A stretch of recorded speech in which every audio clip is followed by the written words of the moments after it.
NASA ने अभी decide किया है कि वो अंतरिक्ष में मिलेट उगाएंगे और अपने एस्ट्रोनॉट्स को मिलेट देंगे खाने के लिए, ताकि वो हेल्दी और तंदुरुस्त रहें। और अगर ये एक्सपेरिमेंट सफल हो जाता है तो कल को कोई बड़ी बात नहीं है कि नासा चाँद पे भी मिलेट की खेती शुरू कर दे। वो नासा है, कुछ भी कर सकता है।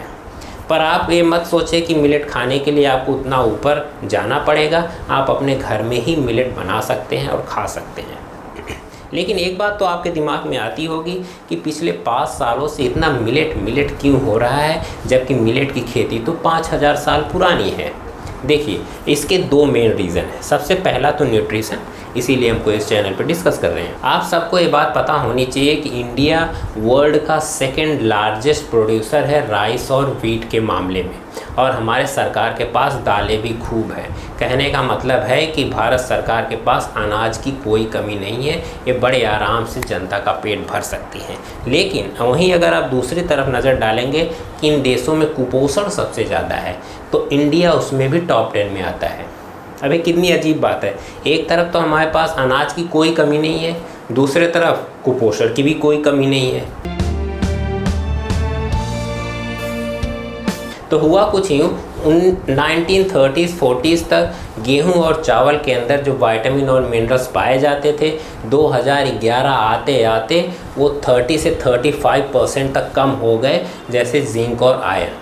और एक स्टडी के हिसाब से बताया गया है कि आने वाले सालों में ये 50% तक कम हो जाएंगे। यानी कि अगर आज आप ये वीडियो देख रहे हैं 2024 में, और जब 2050 में आप गेहूं की रोटी खाएंगे तो आप एक्चुअली वो गेहूं नहीं, उसकी जगह पे भूसा ही खा रहे होंगे, क्योंकि आपको मिलेगा उससे कोई तत्व नहीं। और वहीं पे आप बाजरे को देख लीजिए, गांधी जी के ज़माने में भी उसमें उतने ही न्यूट्रिशन पाए जाते थे, विटामिन और मिनरल्स, जितने कि आज के ज़माने में। और दूसरी प्रॉब्लम क्या है, ये तो मेल न्यूट्रिशन है जो हम सबको दिख जाता है। दूसरा हिडन हंगर है, यानी कि वो लोग जो देखने में तो बिल्कुल फिट एंड फाइन है, बॉडी सॉडी बनी हुई है, लेकिन उनके अंदर न्यूट्रिशन की कमी है, विटामिन और मिनरल्स की डिफिशियंसी है, और एक ऐसे से और ज़्यादा खतरनाक हो जाते हैं। तो इसीलिए बहुत ही ज़रूरी है, हम सब के लिए ज़रूरी है कि मिलेट्स अपनी डाइट में ऐड करें। गेहूं चावल के साथ में आप मिलेट को भी ऐड करें, ताकि जो न्यूट्रिशन आपको मिल नहीं पा रहे हैं वो मिलेट से मिल जाएं। न्यूट्रिशन से भरपूर होने के साथ साथ में मिलेट की एक और ख़ासियत है कि ये नेचर में एल्कलाइन होता है, और हमारी बॉडी को सारी चीज़ें पसंद आती हैं जो नेचर में एल्कलाइन रहती हैं।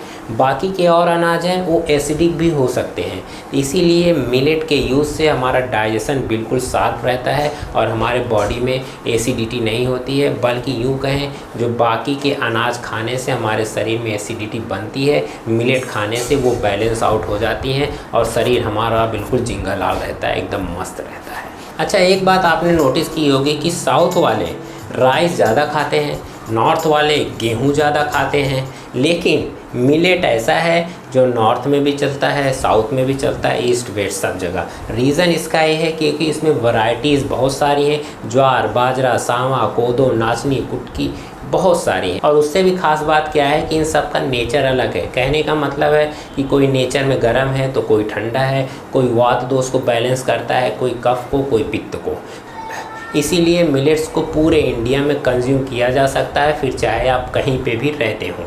और इससे भी ख़ास बात क्या है कि मिलेट अकेले ही चावल और गेहूं दोनों को रिप्लेस कर सकता है। जैसे आप देखें, ज्वार बाजरा और नाचनी, इसका यूज़ कर सकते हैं आप रोटी बनाने में। सावा कोदो लिटिल मिलेट, इसका यूज़ कर सकते हैं आप राइस बनाने में। अब इतनी बड़ी बड़ी बातों के बीच में हमारे जिम जाने वाले भाई आ जाते हैं, बोलते हैं सब तो ठीक है पर प्रोटीन का क्या। उनके लिए अगर प्रोटीन है तो ही इसका कुछ मतलब है। तो आपको ये बात पता होनी चाहिए कि मिलेट के अंदर सबसे पहले राइस और गेहूं से ज़्यादा प्रोटीन पाया जाता है, और दूसरी बात, इसका जो प्रोटीन है वो जल्दी से पेट में एब्जॉर्ब हो जाता है।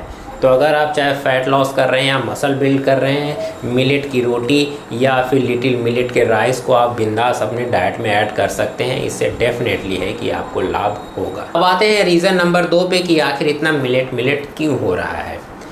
देखिए, मिलेट तो सबसे पहले इको फ्रेंडली है, और दूसरा ये हमारे पृथ्वी की रक्षा कर सकता है। बिल्कुल सही सुन रहे हैं आप। अब तक आपने सुपरमैन को ही देखा होगा पृथ्वी को बचाते हुए, लेकिन मिलेट सुपरमैन से कम नहीं है।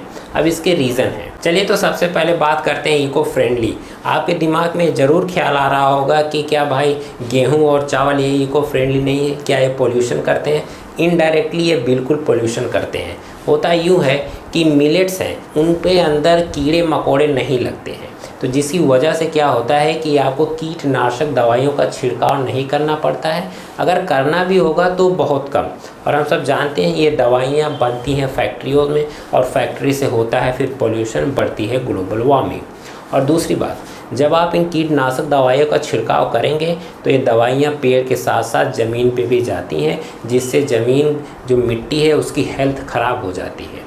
नंबर दूसरा, मिलेट्स को खाद की ज़रूरत नहीं पड़ती है, अगर पड़ती भी है तो बहुत थोड़ा, और आप ऑर्गेनिक खाद से काम चला सकते हैं। गेहूं और चावल के केस में ऐसा नहीं होता। जब भी आप एक केमिकल वाली खाद का छिड़काव करते हैं तो उससे ग्रीन हाउस गैस का एमिशन बढ़ता है, जो कि हमारे वातावरण के लिए सही नहीं है। तो इन शॉर्ट, अगर आप मिलेट की खेती कर रहे हैं, अपना तो भला कर रहे हैं, साथ में आप प्रकृति का भी बहुत अच्छे से ख्याल रख रहे हैं। दूसरी बात जो मैंने बोली, पृथ्वी की बचाव करता है, मतलब कि ये हमारे सॉइल हेल्थ को मेंटेन रखता है। होता यूँ है कि मिलेट्स की जड़ें ज़मीन के बहुत अंदर तक जाती हैं, बेसिकली मिट्टी को वो पेनिट्रेट करती हैं, जिसकी वजह से जो हमारी मिट्टी के पोर्स हैं वो खुल जाते हैं और फिर उसमें बड़े आराम से हवा और पानी प्रवेश कर जाते हैं।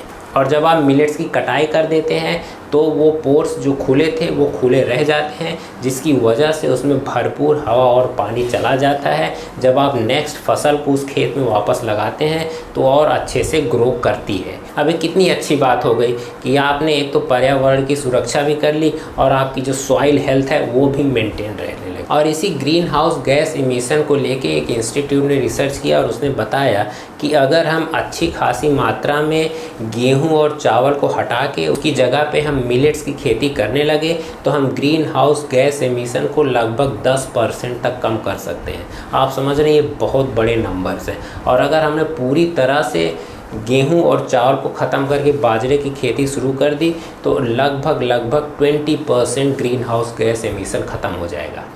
अब आप सोच रहे होंगे ये तो बहुत अच्छी बात है, फिर झटपट से बंद कर दो गेहूँ और मिलेट्स की खेती शुरू कर दो। लेकिन दिक्कत क्या होती है? पैदावार।